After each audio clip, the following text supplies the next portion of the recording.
So welcome everybody to our virtual visit here with the Pediatric Cancer Foundation of the Lehigh Valley. We're so glad that you're able to put this together and share what you're doing and your mission with a few of us so that we know what's going on in your world right now. Pediatric Cancer Foundation has an endowment at the Lehigh Valley Community Foundation, so we have a nice partnership there. They're one of our agency funds. And so we're really pleased to be able to present to you today. And I'm going to just turn it right over to Michelle Zenie, who I told her this was her time. So, so I won't take any more of it, but welcome and thank you for taking some time to talk with us, Michelle.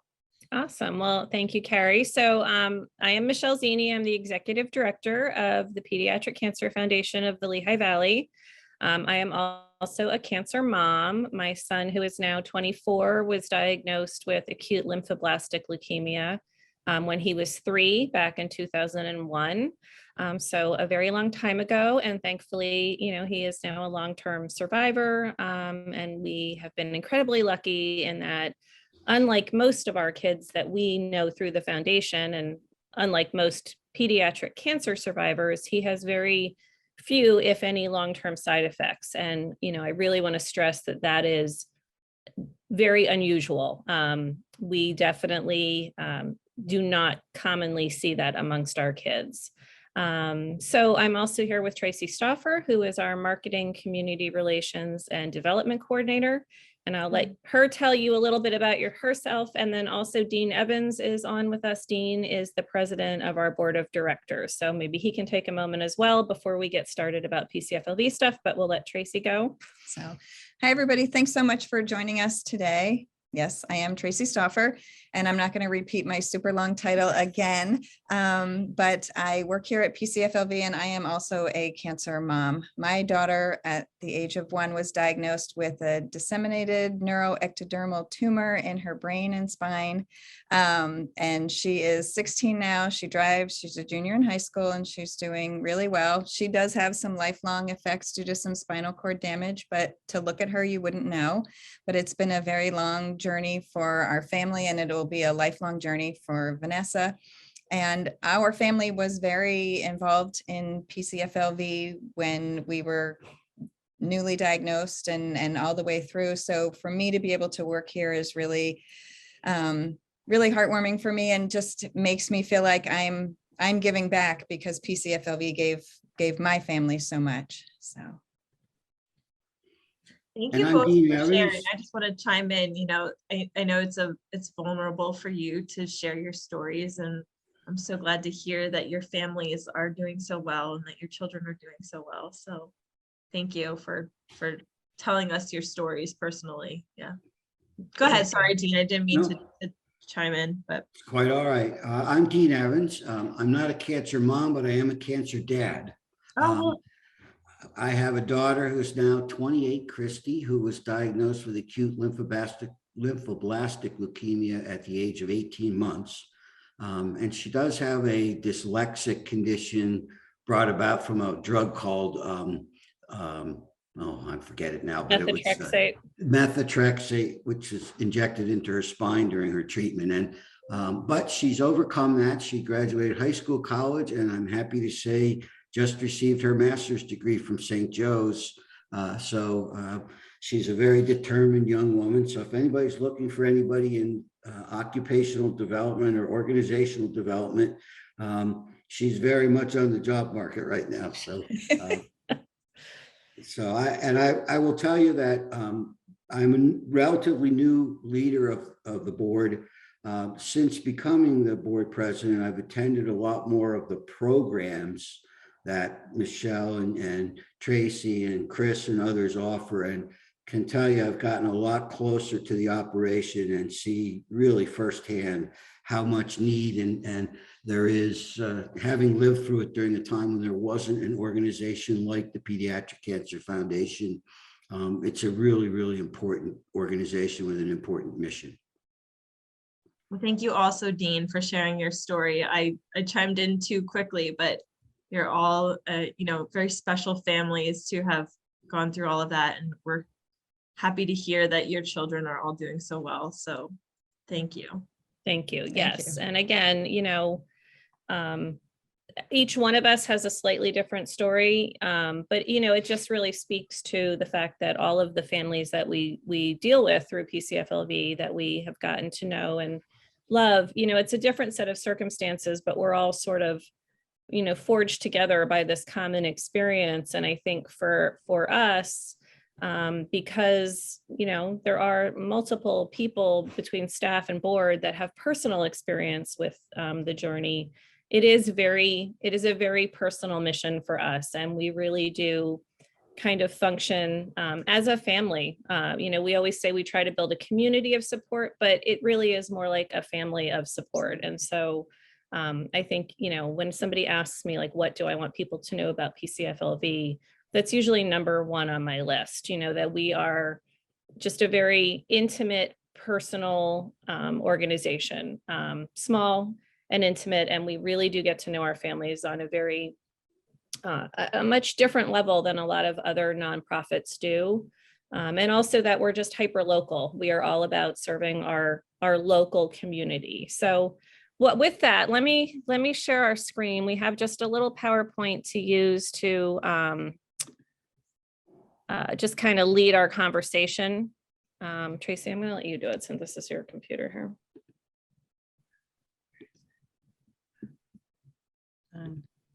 There we go.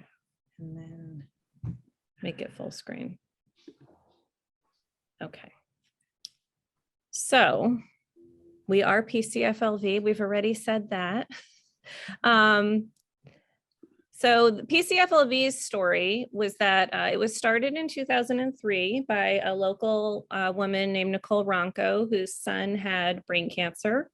And just, like Tracy and I, she was kind of, dealing with those initial stages of having a child, something we can very much relate to, and looking for that connection with people. So she, had gotten to know some of the other, and in the beginning, it really was moms. Sorry, Dean, but I think in the beginning, a lot of what started PCFLV was that relationship between moms who had kids dealing with this.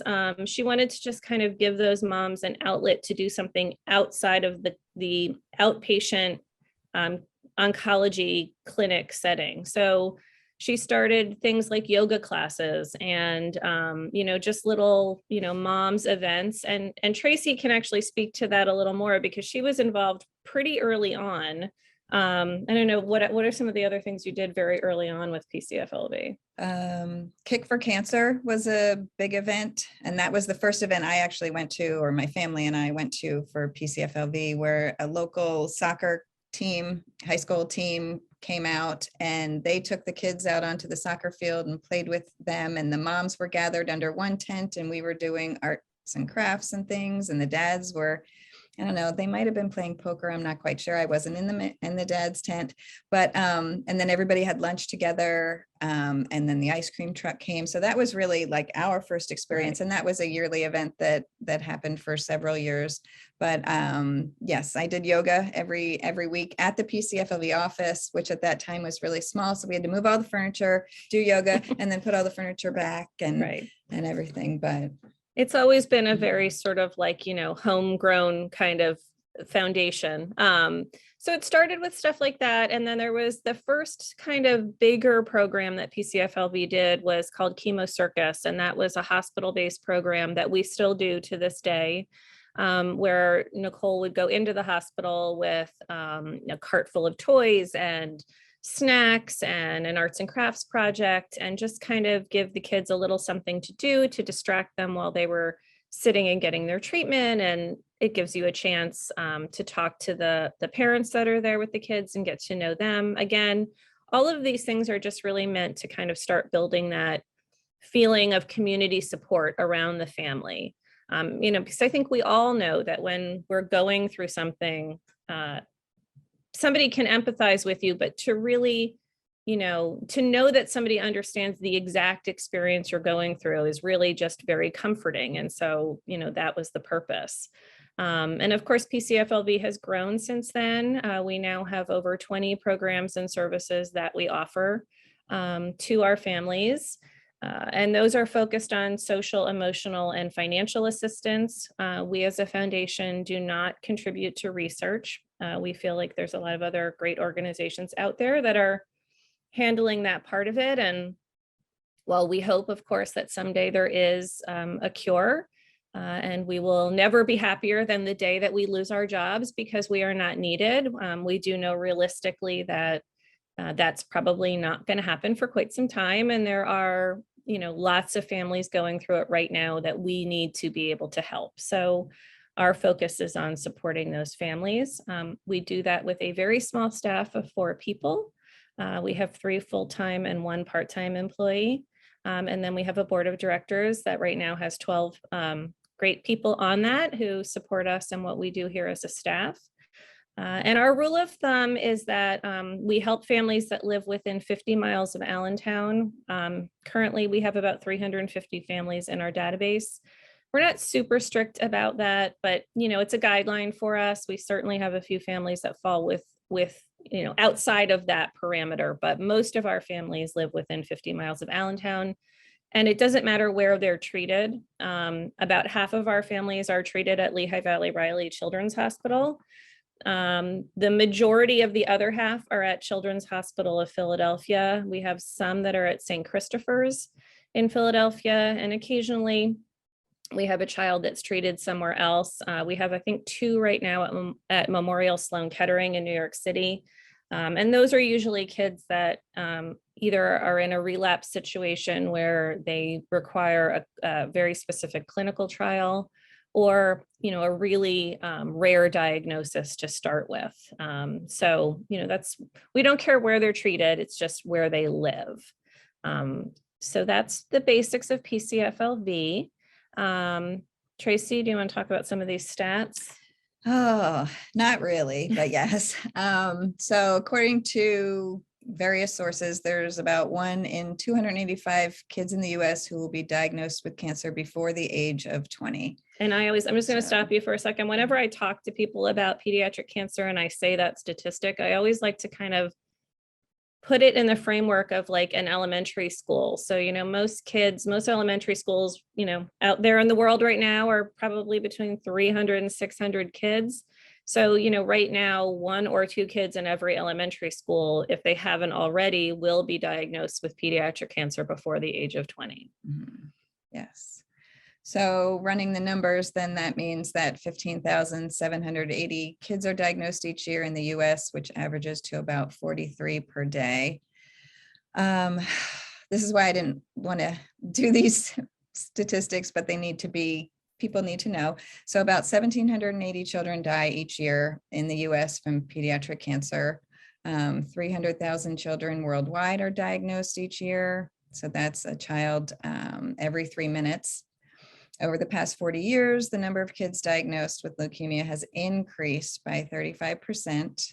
And pediatric cancer is the most common cause of death by disease for children in America.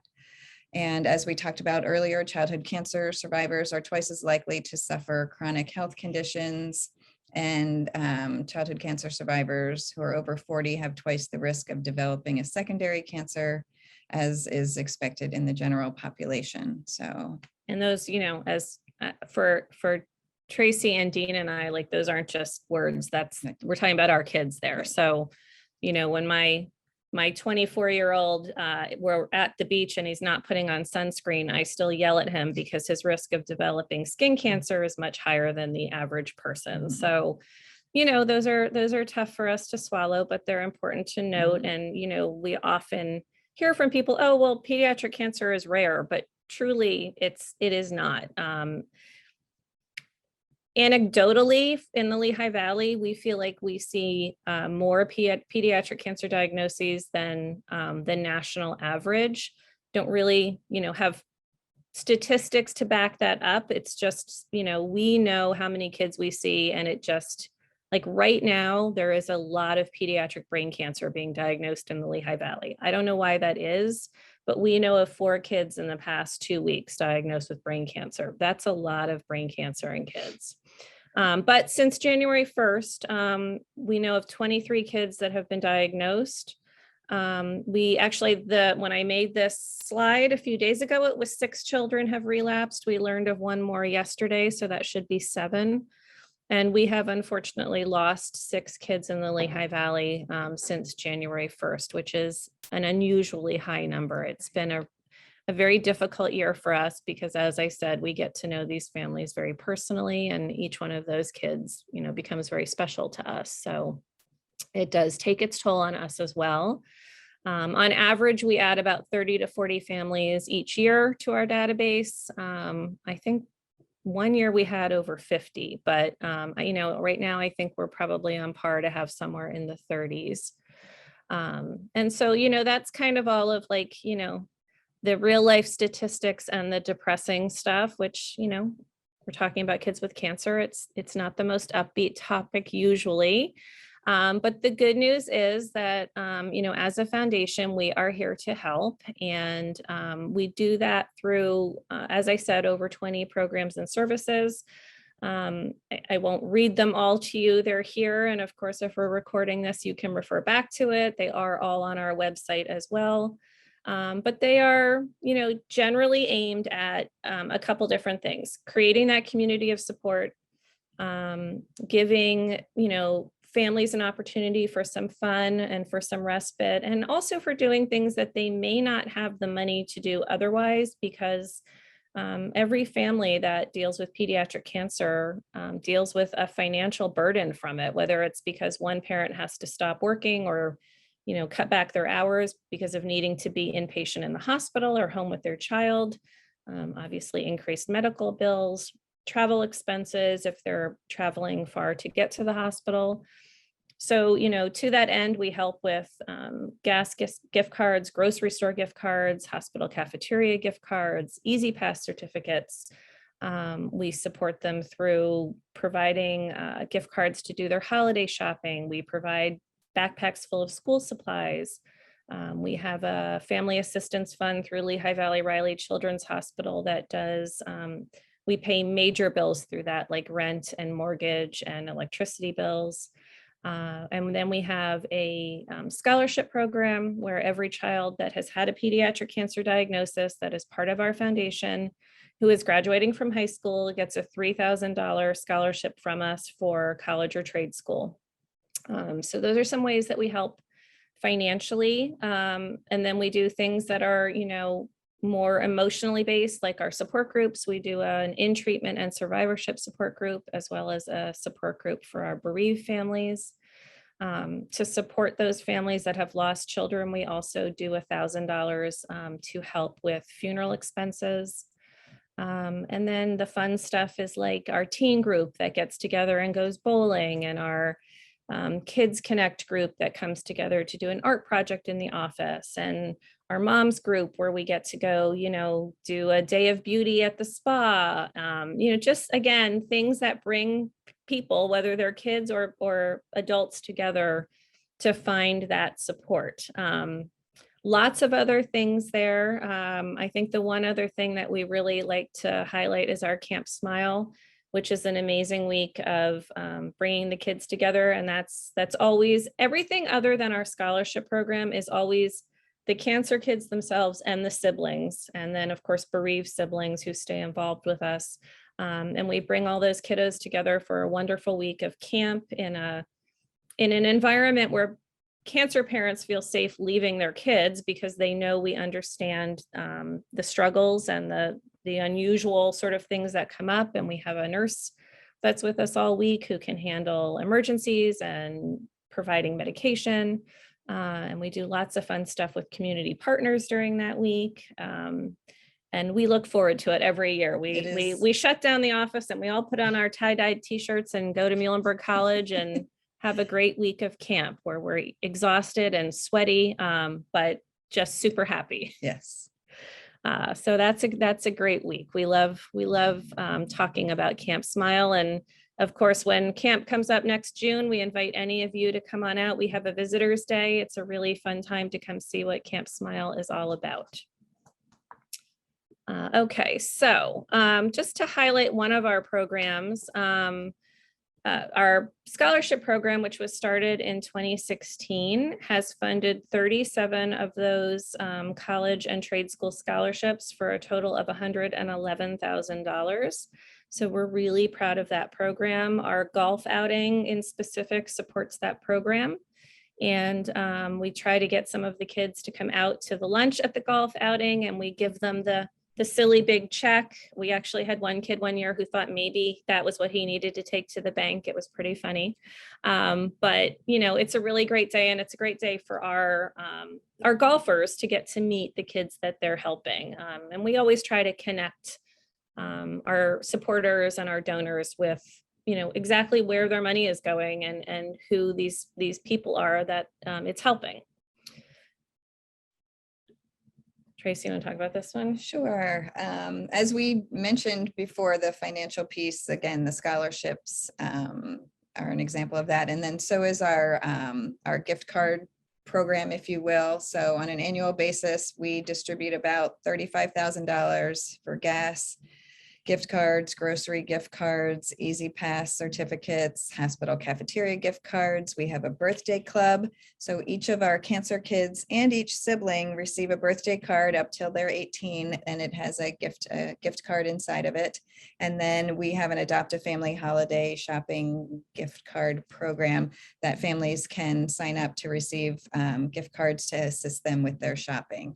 So, but that total, yes, for the year is at least 35,000.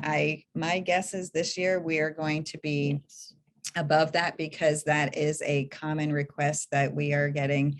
Families are struggling a bit to put food on their table and gas in their cars, especially. So, yeah, as you can imagine, the gas gift cards don't stick around long here.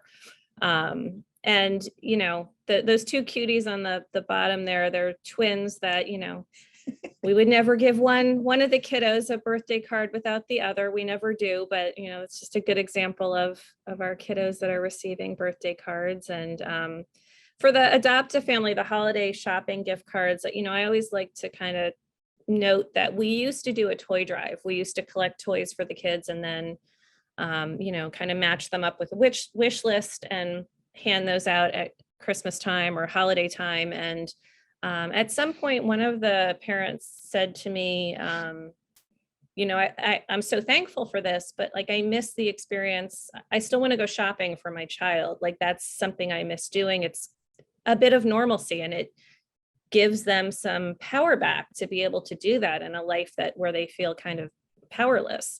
So we switched to doing the gift cards, so they can, it's the financial help, but it puts the power back in their hands. They get to still do the shopping. And you know, parents are just so thankful for that help at the holiday time. So another program that we're very proud of.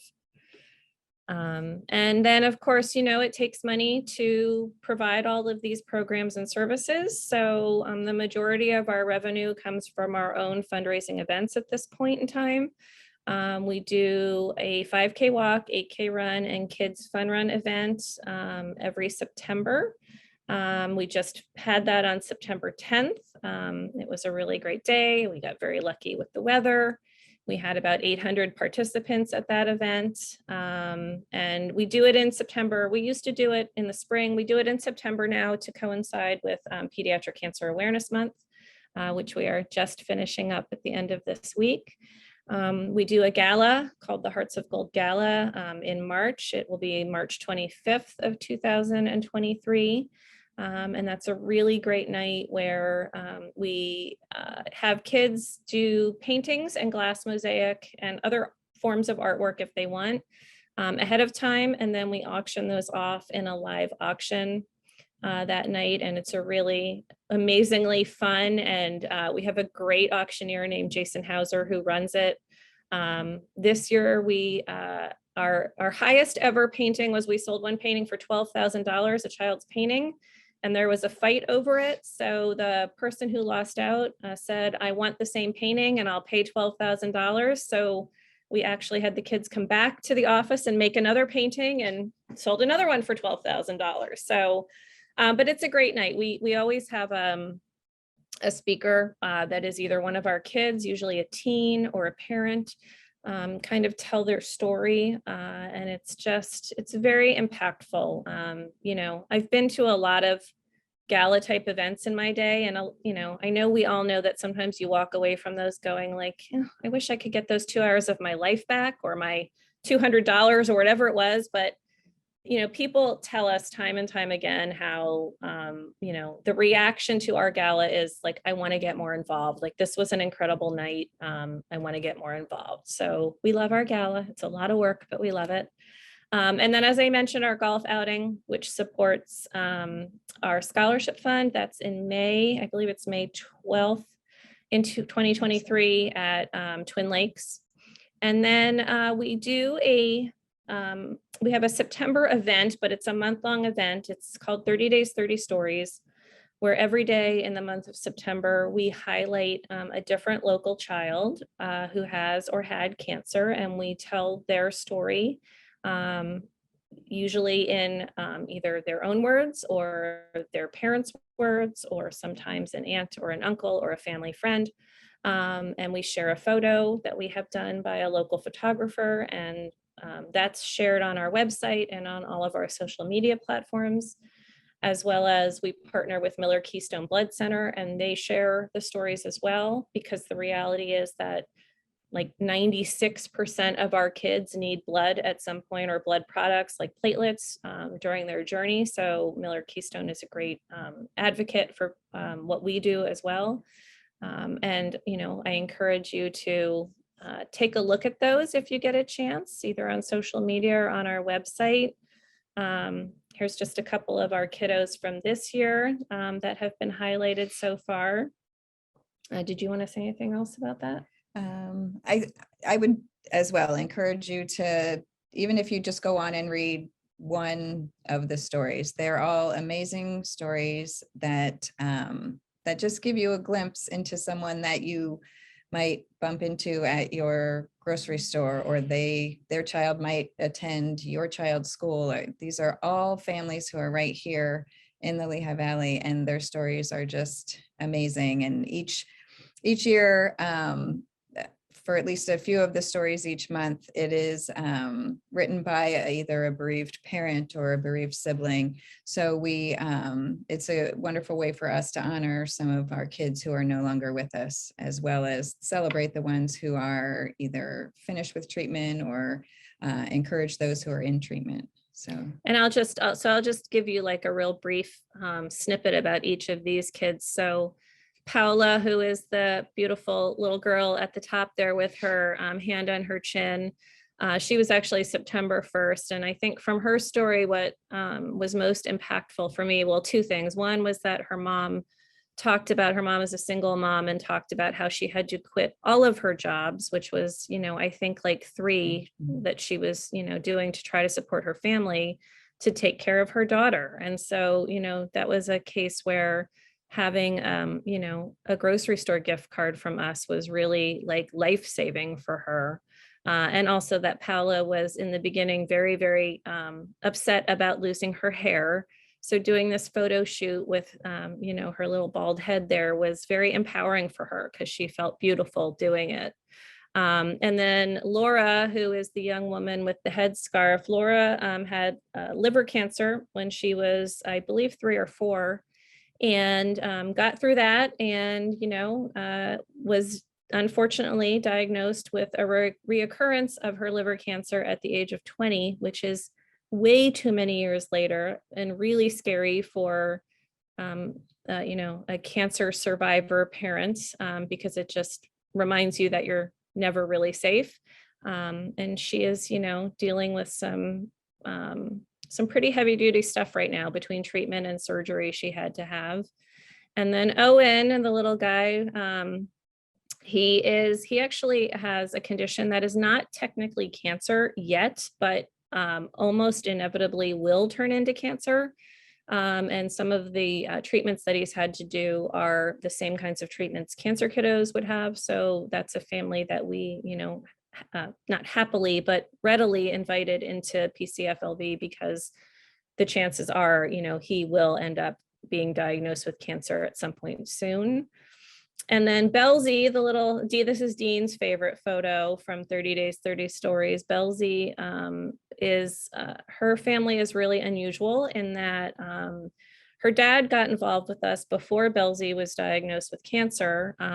He is friends with Tracy and her husband, and he rides bicycles, but does cycling like Tracy's husband does. And so he wanted to start this cycling event to support PCFLV. It's called the Great Big Group Ride.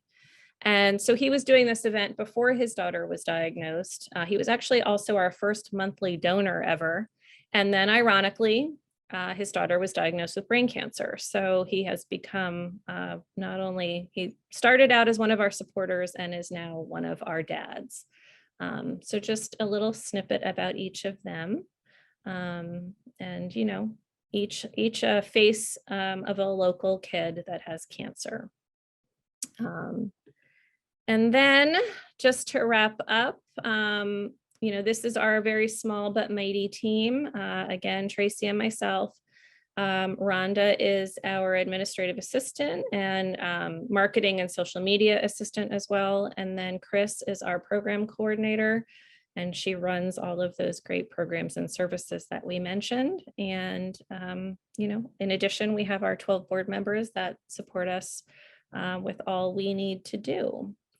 So that is sort of the long and the short of PCFLV. Happy to answer any questions, or Dean, if you have anything you want to chime in with that you want to highlight that we didn't mention.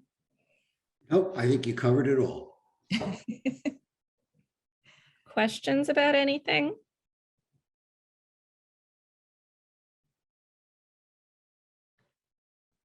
I just wanted to say that this is really enlightening and a little bit terrifying, which I know you all, you know, I can't even imagine. And that, you know, I think it's really important what you're doing for these families. I have a question, you know, just kind of generally, especially when you brought up the mom who had to quit all her jobs. Are there, you know, services, or do you work with government services or anybody who, you know, helps with supplementing incomes and insurances and things like that? And I'm asking this the wrong way, but I think you know what I'm asking. Yeah, we don't. That's not sort of part of what we do, but we, you know, the social worker at the hospital would be the one who helps them kind of get all of their ducks in a row with that and get the right paperwork filled out. We are incredibly lucky that at Lehigh Valley Riley Children's Hospital, the social worker is also one of our PCFLV moms. She is a pediatric cancer mom. So, you know, we know that she is like working incredibly hard to make sure all of those families are very well taken care of in that regard. But, you know, the bottom line is they still don't have all of the support that they need. Yeah. Yeah, a question you had shown that slide earlier, you know, all the different events that you hold to raise funds for the organization. Are there other kind of more direct appeals that you do or families that I'd imagine go through this that come on board and make up part of your donor base? Yes. In addition to the fund, you know, like the fundraising stuff. Yes, there are.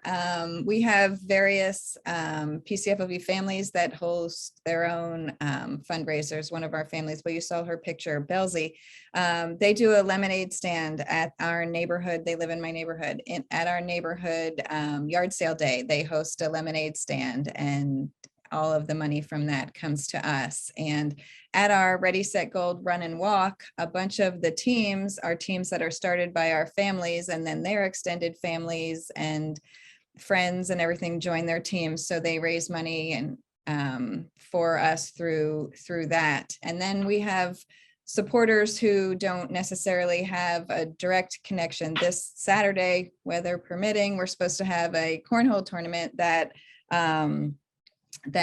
donors and supporters of ours, they're organizing the entire thing. So we certainly have some companies and small businesses and things like that that host their own fundraisers to assist us. There's some schools that do some like a gold out game or teachers do like a dress down month and they have to pay to do that, and the money is given to us. So we have those events that we listed there are the 4 largest ones that we put on, but then there are lots of other little kind of community type events going on year round for us as well. And in addition, you know, PCFLV has always sort of historically been a very event-based organization in terms of revenue, but certainly what COVID taught us was that we can't always rely on those in-person events. So we've been in the past few years actually putting into place a development plan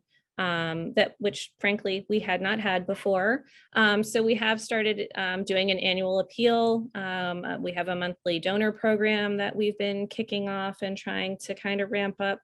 And we're really just kind of now diving into like getting some planned giving on board and trying to kind of talk to people about, you know, some charitable giving in terms of, you know, bequests and that sort of thing. And we're learning how to do that. You know, we're happy to be, you know, involved with Lehigh Valley Community Foundation now in terms of, you know, learning a little bit more about that and really trying to make sure that, you know, in the long run, God forbid we can never do another in-person event, we still have that, you know, behind us so we can, you know, keep supporting the families as we do and hopefully grow. I mean, our goal obviously is to grow. We would, you know, love to be able to at some point have a kind of a permanent physical home for PCFLV, you know, be able to bring on some more staff at some point, but always because we are providing more support to the families.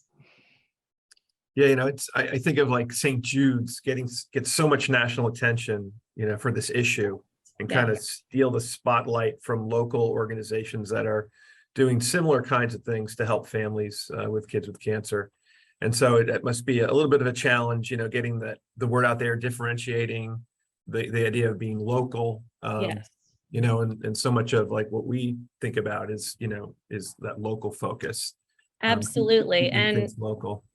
You know, St. Jude is an interesting entity in that I don't know that their marketing and advertising is always completely transparent. I mean, certainly any money that goes to St. Jude that's used for research helps everybody, you know, at some point or other, in theory, helps all kids who are diagnosed with cancer. But in terms of family support, you know, they're helping a very small percentage of families that have kids with cancer. And people have the misunderstanding that you can just walk into St. Jude, and I'm not trying to bash St. Jude in any way. If that's the organization that speaks to your heart, like, more power to you, that's great. Support who you can support. But families get turned away from St. Jude all the time. You have to fit into one of their clinical trials or they're not accepting you. And so that's just not obviously something they put out there readily. So people, I don't feel always understand that when they make the choice to give to St. Jude. And in terms of local, you know, we do battle some other entities that appear to be local, but really the money isn't staying in the Lehigh Valley, even though they're fundraising in the Lehigh Valley. They're going to other places to support families in other locations. And again, the bottom line is whether we're talking about supporting a pediatric cancer organization of, you know, one sort or another, or whether we're talking just about charitable giving in general. I mean, we have over 1,200 great nonprofits in the Lehigh Valley. We understand that PCFLV isn't always going to be your charity of choice to support, but we just always encourage people to do their research and make sure they actually know where their hard-earned money is going, because, you know, it's not always clear unless you dig in a little bit to see what a charity is all about. And Michael, I would say, you know, we have two what I would probably characterize big capital issues right now. One is, as Michelle mentioned, we'd like to get a home for PCFLV that's big enough that the programming is comfortable. You know, our office now, these folks do programs in it. They store everything that we have, and It's just a little cramped, and we think it's time for us to have a home. And then my personal, issue, I hope, is to build some sort of an endowment, which we're working with you on. Not that an endowment will fully fund the organization ever, but it certainly will provide enough funding that you don't have to chew up staff time on fundraising, to the extent that we have to now. Mm-hmm. That's the hope. Yeah, thank you.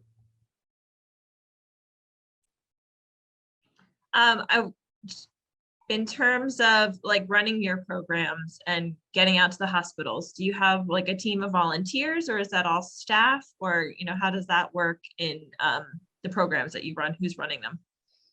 So Chris does the majority of it, especially the hospital-based programs. And really the reason behind that is because our hospital-based programs right now are at Lehigh Valley Riley Children's Hospital. Another way in which we'd like to expand is to be able to bring those same kind of programs to, at the very least, Children's Hospital of Philadelphia, but also St. Christopher's. And we probably would either need more staff or to bring some volunteers on to do those programs in the other hospitals. But most of the hospitals also have their own kind of volunteer registration process you have to go through. So Chris can't randomly just take people with her. And in the past, we have had a few LVHN certified volunteers that could go with her, but she does most of the hospital-based programming. When it's programming that we're doing either in our office or like, let's say we're taking a group of teens bowling or whatever, usually she has one or two other volunteers that are assisting her with that. Sometimes there are kids that are on our teen board, which we have a teen group, which would be PCFLV kids and siblings that do activities together. But we also have a teen board, which is some of our kids and also kids just from the community from a variety of school districts that want to kind of, start learning about being involved in a nonprofit and helping with kids in the area that have pediatric cancer. So sometimes it's kids from the teen board, sometimes it's other volunteers. But it is very staff intensive, really, is the bottom line. Mm-hmm.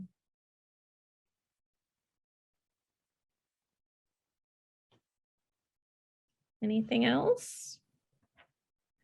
I do invite you to check out our website and, follow us on social media. We do try to, really post a lot about what's going on here, both from a fundraising and a programming perspective. Rhonda does a really great job of keeping our social media up to date. And, at the very least, check out some of those 30 days, 30 stories, because they are really remarkable. We've got 2 days left of stories, and but you can actually on our website go back and read stories from I think the past 3 or 4 years. So there's quite a few stories out there to read, and I invite any of you to reach out at any point with questions or ideas for us, or if you happen to unfortunately know of a new family, a new diagnosis. Most of the time we get those referrals through the social worker or child life team at Lehigh Valley Riley.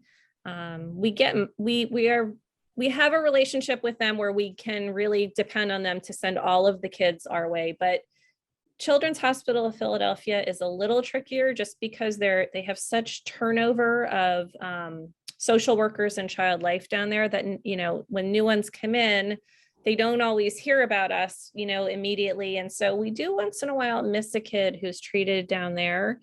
So again, it's always possible that you will hear about somebody who doesn't know about PCFLV, and we would love for you to tell them about us.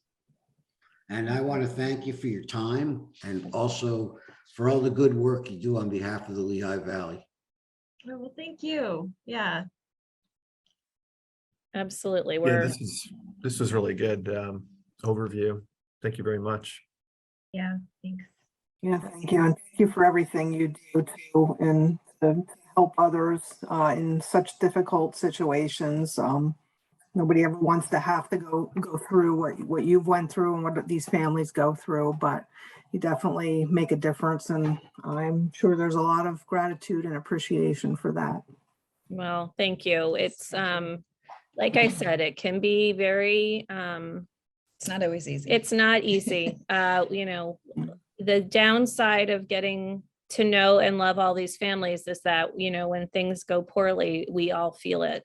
And so it can be very hard, but we often talk about what we call the collateral beauty of this experience as well. And, there are so many beautiful moments and beautiful experiences and joy that we have to find along the way in all of this. And, the friendships that are made between parents and kids, and the smiles on the faces of the kids when they come to camp and they haven't seen their friend, in a year or whatever. And so we kind of, we rely on that collateral beauty to get us through the difficult stuff for sure. Yeah. Yeah, the inside word amongst us parents is when you hear the words your child has cancer, you become a member of a very exclusive club that you never wanted to be part of. Yes, this is true. But it's a pretty great club once you're here, if you have to be in it. Like, it's a pretty great group of people. You'll never meet a more compassionate, resilient group of people in your life, whether you're talking about the adults or the kids. Or the siblings. Or the Mhm. siblings as well, yes. Mhm. But thank you, everybody. We Yes. hope that you have a great rest of your Wednesday. Yes, you too. Thank When we you. have the Thank you. recording, we'll be able to share that in some way. And Awesome. really appreciate it. Yeah, Oh. okay. Well, thank you to all of you. Thank you very much. Thank All you. right. Bye-bye. Bye.